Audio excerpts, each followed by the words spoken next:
The sun was sinking low over the wide Texas plains when Eliza McCaffrey walked into the town square, with her shoulders trembling under the weight of despair, the kind of despair that eats at the soul of a young woman who had been handed more grief than she deserved. Only 24, she had already buried a husband, fought to keep a roof over her head, and stood against creditors with eyes that saw her not as a grieving widow, but as easy prey. Her late husband had died in a ranch accident, leaving her not only with unpaid debts, but also with whispers from neighbors about how she wouldn't last the year on her own.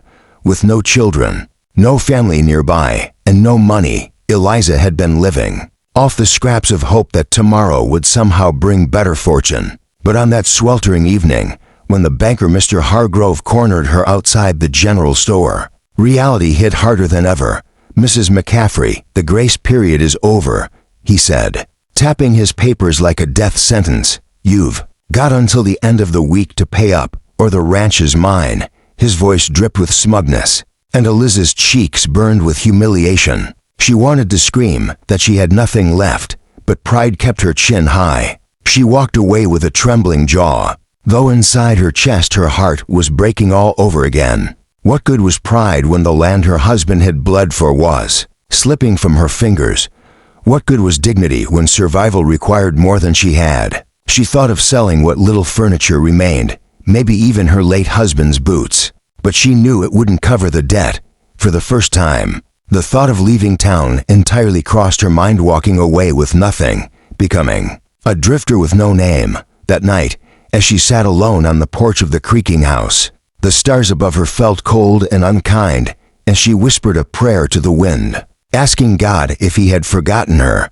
But fate has its own way of answering prayers, sometimes not in the form of miracles, but in the form of people. The next morning, as she trudged to town again with her basket of eggs she hoped to sell, she nearly collided with Samuel Hayes, a tall, broad-shouldered rancher with weathered hands and eyes that carried both strength and sadness. He was known around town as the widowed single father who worked his ranch alone while raising his little boy. Samuel tipped his hat politely, his eyes lingering on the lines of worry carved into her young face. "Mornin', Mrs. McCaffrey," he said, his voice deep but gentle. Eliza forced a faint smile, muttered a greeting, and hurried on, but Samuel watched her go, something in him stirred by the loneliness in her eyes.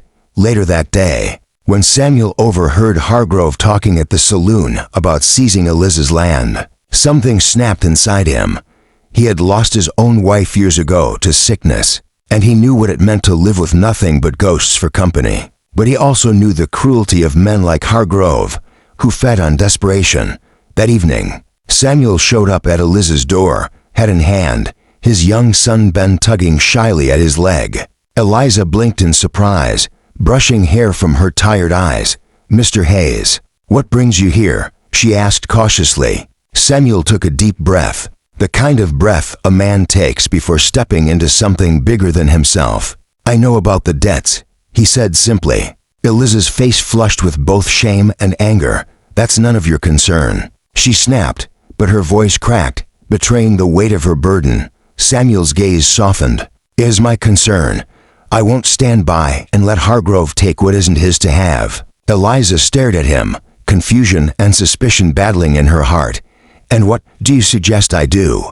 "Mr. Hayes, I can't conjure money out of thin air." Samuel shifted his weight, glancing at his boy before meeting her eyes again. "You need a way out, and I need someone to help me raise my son and keep my home from feeling so empty. I ain't got much to offer, but I can offer my name and a place by my side." The words struck Eliza like thunder. Marriage, a man she barely knew, was offering her a solution that sounded both terrifying and strangely like salvation. Her heart pounded, torn between pride, fear, and the quiet flicker of hope that maybe, just maybe, this was her answer. The night stretched long as she weighed his words, and though doubts gnawed at her, she couldn't deny the sincerity in Samuel's eyes, nor the gentleness with which he looked at her, not as a burden, not as a failure, but as a woman worth saving.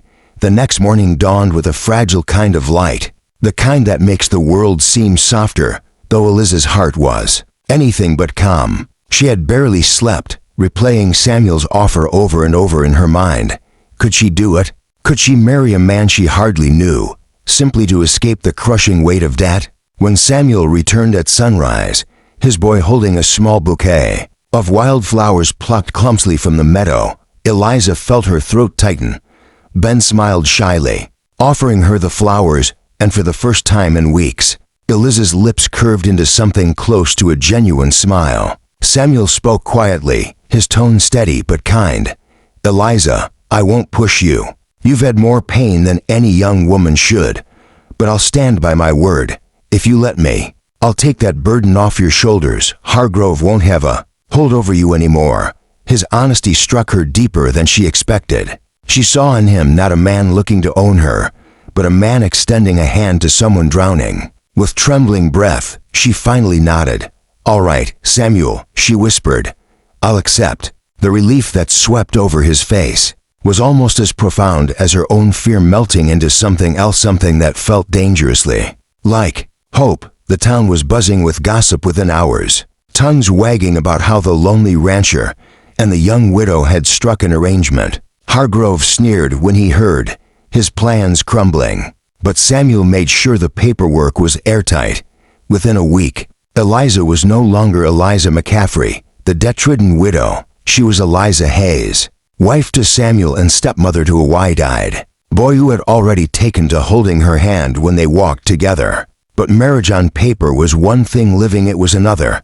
The ranch was a place of constant work, from mending fences to tending cattle, and Samuel never treated her as fragile. He gave her space, respected her grief, yet gently drew her into the rhythm of his life. At first, Eliza stumbled, unsure how to cook meals for more than herself or how to soothe the child's nightmares.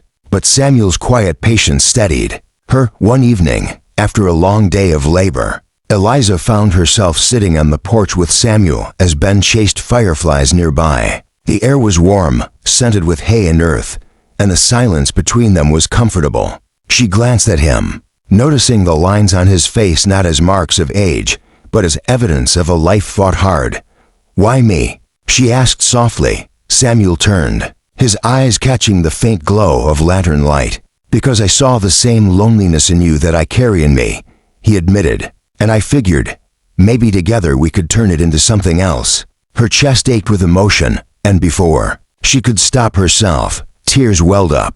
But these were not tears of despair, they were tears of a woman who had been given something she thought she'd never have again, a chance at belonging. Days turned into weeks, and slowly the walls Eliza had built around her heart began to crumble. She found joy in teaching Ben how to read by the firelight, in laughing when Samuel's cooking attempts went terribly wrong, and in realizing that the house no longer echoed with emptiness, but with the warmth of family. It wasn't a fairy tale, it was real, raw, and sometimes messy, but it was hers. One evening, as a storm rumbled across the plains and the three of them huddled by the fire, Samuel reached over, covering her hand with his. His voice was low, steady, but full of something that sent her heart racing. "Eliza, you don't owe me anything, not for the debts, not for the name. But if you ever feel like this is more than an arrangement, know that I'd be proud to love you." She looked into his eyes, her breath catching, because in that moment she realized the truth. Somewhere along the way, without meaning to, she had fallen in love with the man who had saved her. And in the flicker of firelight, with thunder outside and warmth inside, she leaned closer, whispering the words that finally set her free from the chains of her past. "I already do."